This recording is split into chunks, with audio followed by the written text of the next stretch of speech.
Hai men, ketemu lagi sama aku Farhat. Di video kali ini kita bahas performa PC rakitan dengan budget 1,5 juta sampai 2 jutaan yang masih bisa di-upgradable. Nah, bagi kalian yang bingung kenapa harganya ada dua, jadi kalau yang 2 jutaan itu kalau kalian mau gaya-gaya kayak PC ini, dia pakai RGB-RGB-an. Dan yang 1,5 juta kalau Zuhud mode on. Oke, nggak usah kelamaan, ayo sekarang kita bahas komponennya. Untuk mobonya di video kali ini aku pakai MSI H61 soket 1155. Mobo ini kompatibel sama Intel Gen 2 dan Intel Gen 3. Tapi nggak semua Mobo H61 ini support sama Intel Gen 3. Jadi sebelum kalian mau beli, kalian bisa tanya-tanya dulu sama sellernya. Mobo H61 ini harganya ada di sekitar 300.000 sampai 500.000. 300.000 kalau kalian lagi beruntung.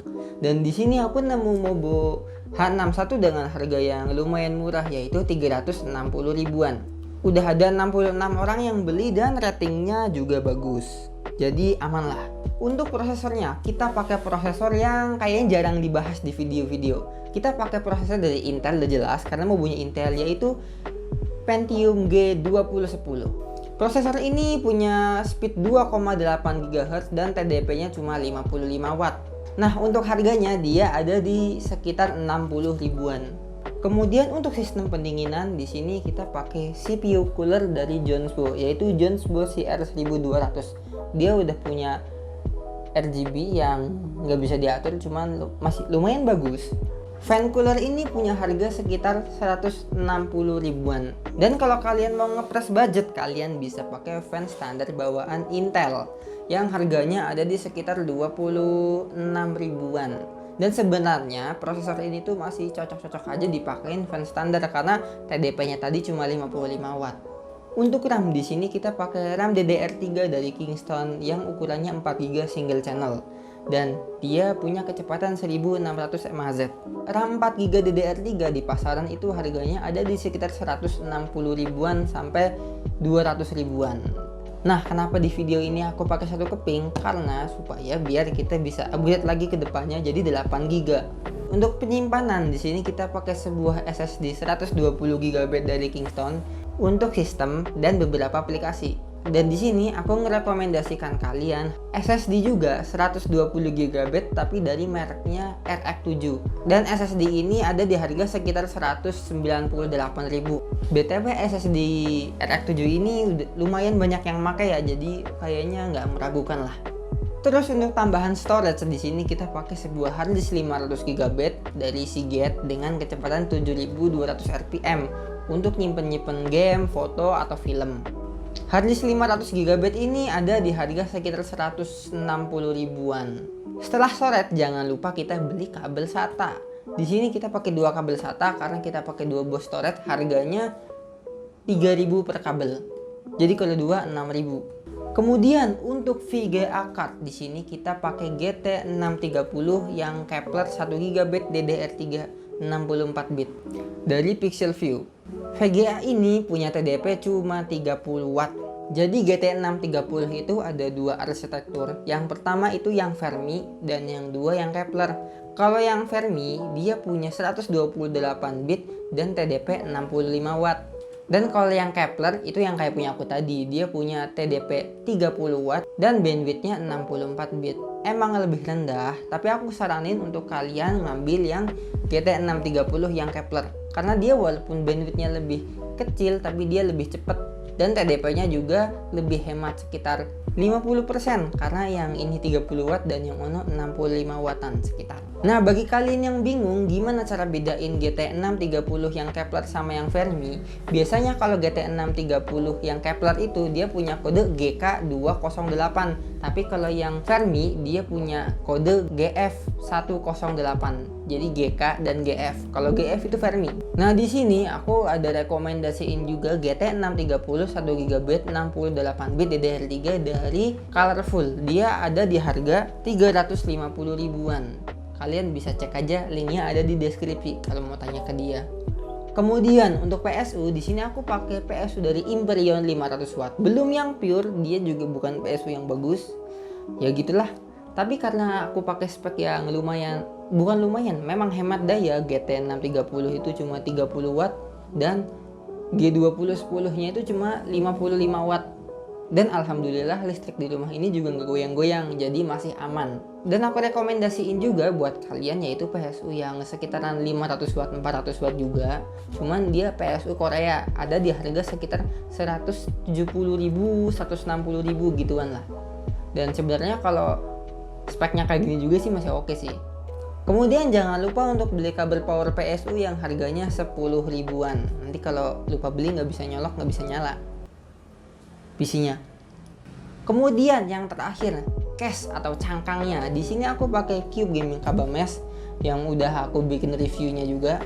Casing ini bentuknya minimalis dan dia ada di harga sekitar 450 ribuan. Oh ya, casing ini juga punya form factor MATX ya. Jadi lumayan kecil. Tapi kalau kalian pengen ngehemat budget, kalian bisa pakai casing standar kantoran yang harganya sekitar 75.000, 50.000 kalau beli bekas. Oke, jadi itu aja part-part yang kita pakai di PC ini. Di total untuk PC yang gaya, kita habis dana sekitar 2.075.000.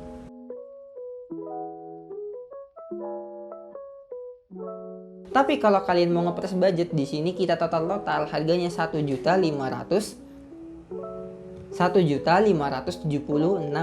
Kaceknya sekitar 400 ribuan loh, lumayan.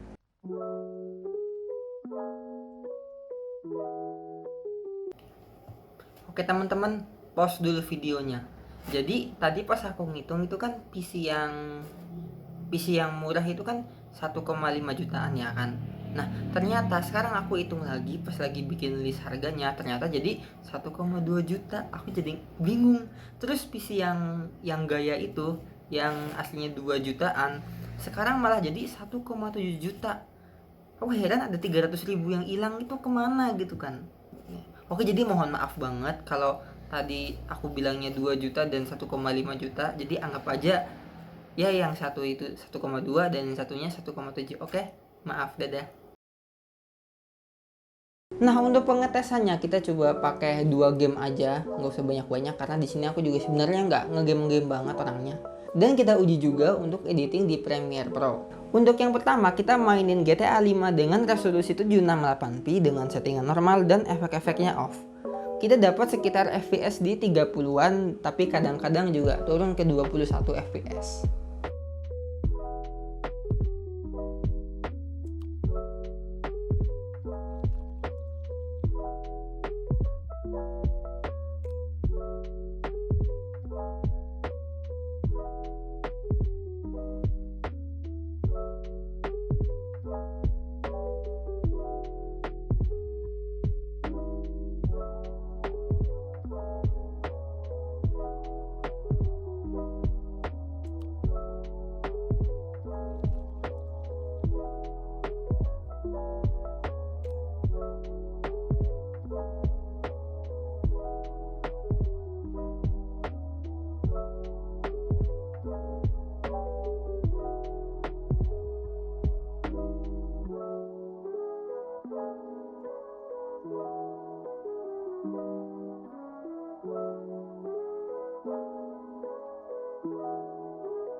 Untuk Genshin Impact di sini kita pakai resolusi 768p juga, setting low, dan di sini kita dapat 30 fps dan kadang-kadang turun di 24 fps.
Kemudian untuk editing video di Premiere Pro 2020 dengan video 1080p 30 fps.